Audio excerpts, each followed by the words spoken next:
মুড়ি ঘন্ট তো আমরা অনেকেই খাই, কিন্তু সেটা গোবিন্দভোগ চাল দিয়ে।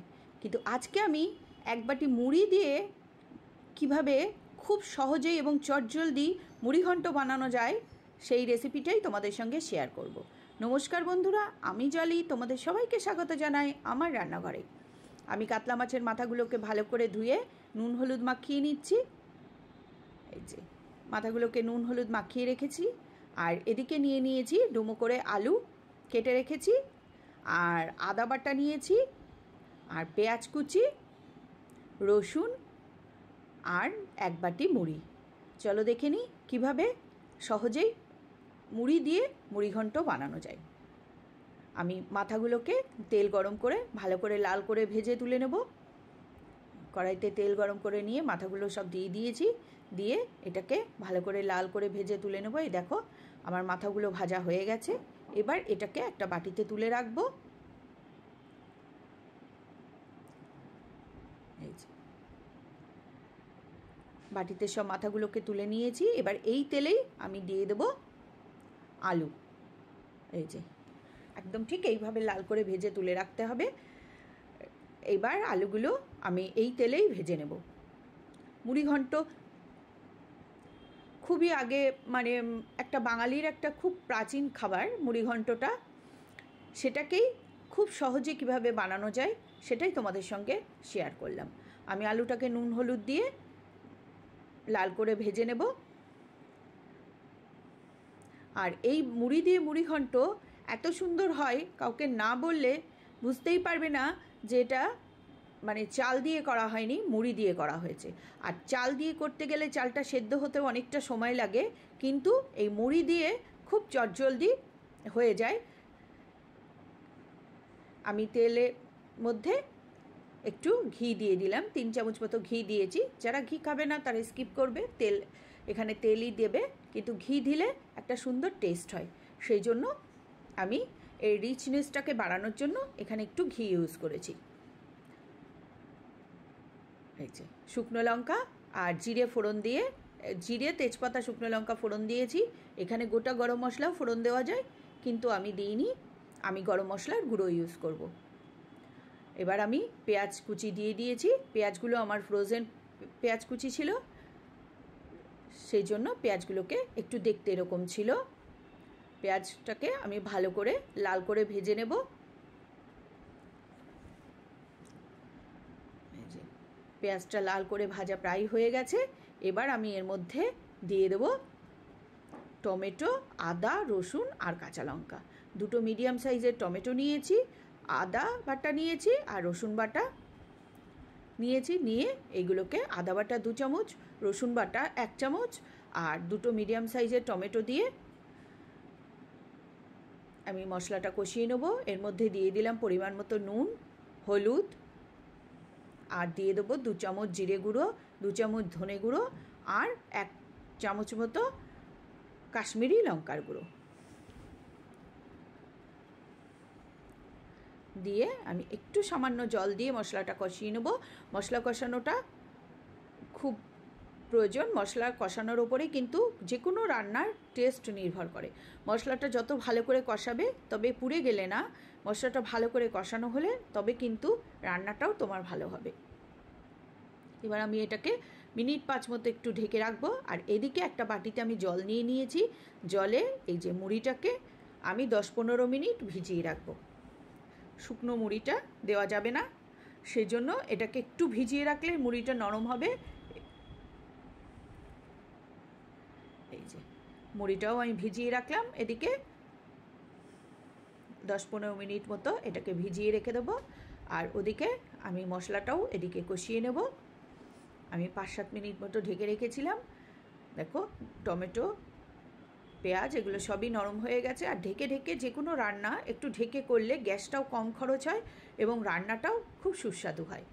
আর এই মশলাগুলোও খুব সুন্দরভাবে কষানো হয়। এই দেখো টমেটোগুলো একদম নরম হয়ে গেছে। এবার আবার একটু নাড়িয়ে চাড়িয়ে আমি মশলাটাকে ভালো করে কষিয়ে নেব। এখনও মশলাটা ভালো করে কষানো হয়নি। আবারও আমি এটাকে ঢেকে দেবো একটু। মিনিট 5-7 মতো ঢেকে রেখেছিলাম।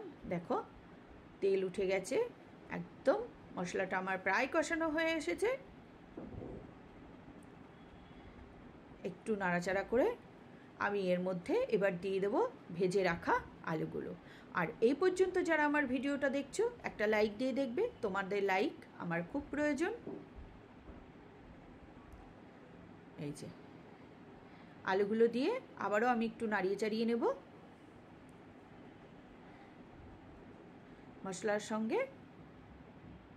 এবার আমি এর মধ্যে দিয়ে দেবো এই যে ভিজিয়ে রাখা মুড়িটাকে, ঠিক এইভাবে জলটাকে এরমভাবে একটু চিপে রিলিজ করে নিতে হবে। নিয়ে মুড়িটাকে আমি দিয়ে দিচ্ছি।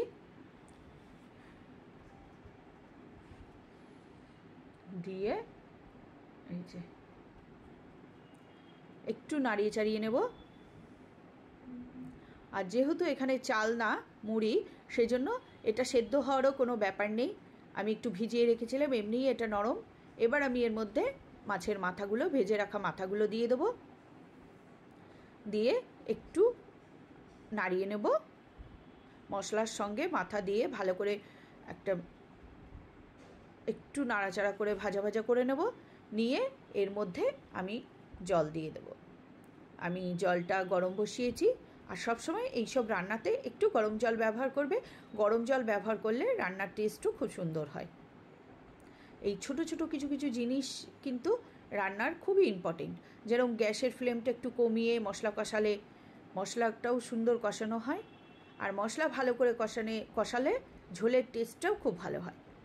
তেমনি এই গরম জলটা ইউজ করলেও ঝোলের যে কোনো রান্নার টেস্টটাও খুব সুন্দর হয়।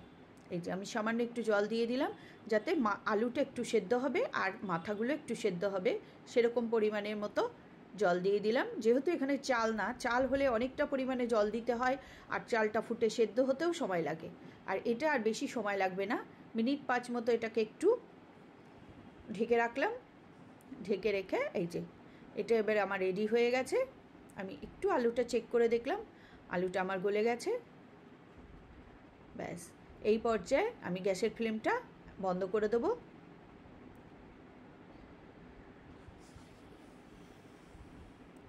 আর যারা এই পর্যন্ত আমার ভিডিওটা দেখছো আর এই মুড়িঘণ্ট তোমাদের যদি ভালো লাগে, তাহলে আমার চ্যানেলটাকে লাইক ও সাবস্ক্রাইব করে আমার পাশে থেকো। আর তোমাদের কেমন লাগলো এই মুড়ি দিয়ে মুড়িঘণ্টের পদ্ধতিটা, সেটা কিন্তু অবশ্যই আমাকে জানাবে। তোমাদের ভালো ভালো কমেন্টস পেতে আমার খুব ভালো লাগে। একটু গোলমরিচ গুঁড়ো দিয়ে দিলাম, কেননা ঝালটা একটু কম লাগলো আমার কাছে, সেই জন্য একটু গোলমরিচ গুঁড়ো দিয়ে দিলাম। এই যে হয়ে গেছে। এবার আমি এর উপরে একটু ঘি আর গরম মশলা দিয়ে এটাকে নামিয়ে নেব।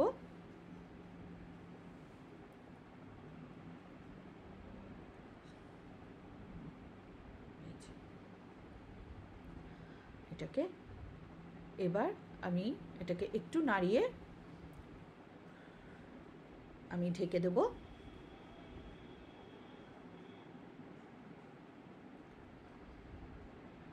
আমার মুড়িঘণ্ট রেডি। এবার এটাকে আমি একটা বাটিতে নামিয়ে নেব। আমার এই মুড়ি দিয়ে মুড়িঘণ্ট কেমন হয়েছে তোমরা কিন্তু অবশ্যই জানিও, ভুলে যেও না কিন্তু আমাকে বলতে। যদি ভালো লাগে তো জানাবে, যদি ভালো নাও লাগে সেটাও আমাকে জানাবে।